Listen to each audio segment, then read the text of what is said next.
केवल सांस लेना और छोड़ना सभी कम से कम इतनी खुशी के हकदार हैं, है ना? हमने कई लोगों का अस्थमा पूरी तरह से ठीक होते देखा है।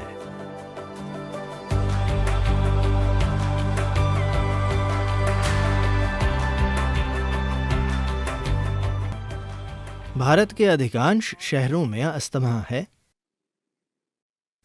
अगर आप दिल्ली में हैं तो ये अकेली ऐसी जगह है जहां हवा दिखाई देती है।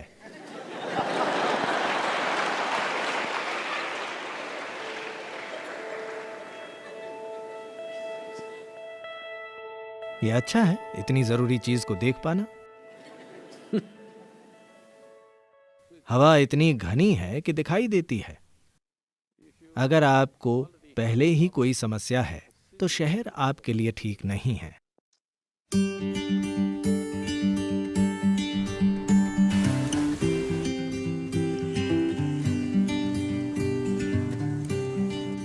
कम से कम गांव में जाने का यही समय है। ओ, मैं क्या करूं, मैं नौकरी करता हूं। What do you do with the job if you're wheezing morning, evening? अगर सुबह शाम सांस की परेशानी हो तो नौकरी का क्या फायदा? गांव में पैसा कम मिलेगा पर सांस अच्छी मिलेगी, ये मेरी राय है।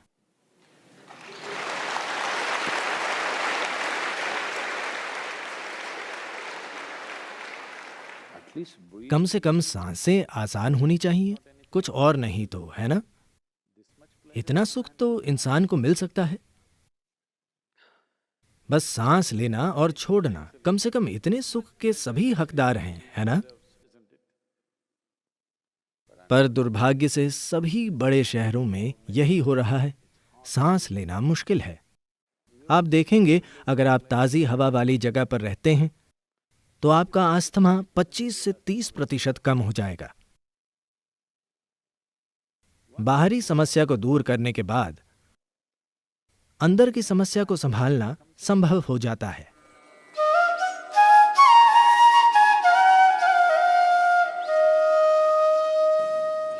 मनुष्य के रोग दो तरह के होते हैं, संक्रामक रोग और स्थायी बीमारियां हैं। संक्रामक रोग शरीर में तब होते हैं जब एक बाहरी जीव आक्रमण करता है और परेशानी पैदा करता है, जिसे दवा से ठीक करना पड़ता है। पर स्थायी बीमारी यानी हमारा शरीर ही समस्या पैदा कर रहा है, सिस्टम खुद ही रोग बना रहा है। क्योंकि समस्या अंदर पैदा की जा रही है, इसीलिए भीतरी समाधान खोजना बहुत जरूरी है।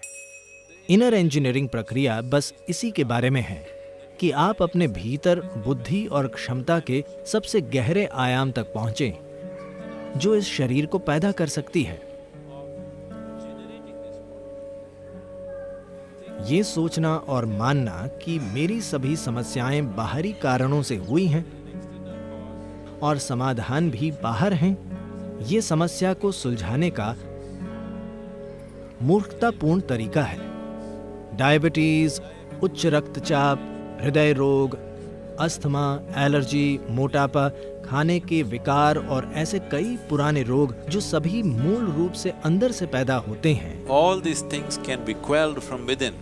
इन सभी चीजों को अंदर से मिटाया जा सकता है अगर हम बस अपने सबसे भीतरी आयाम पर ध्यान के लिए राजी हों तो।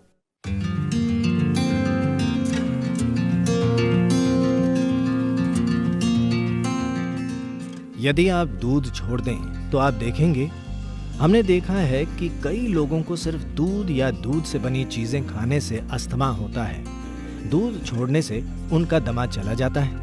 बहुत से लोगों की कम से कम 50% समस्या दूध से बनी चीजों से होती है।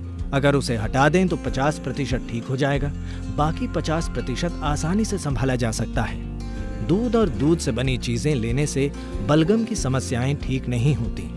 ऐसी चीजों से कफ बहुत बढ़ जाता है।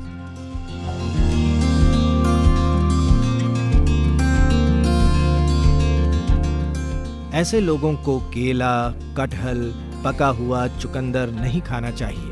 आप कच्चा चुकंदर खा सकते हैं, पर पके हुए चुकंदर से बहुत बलगम बनता है।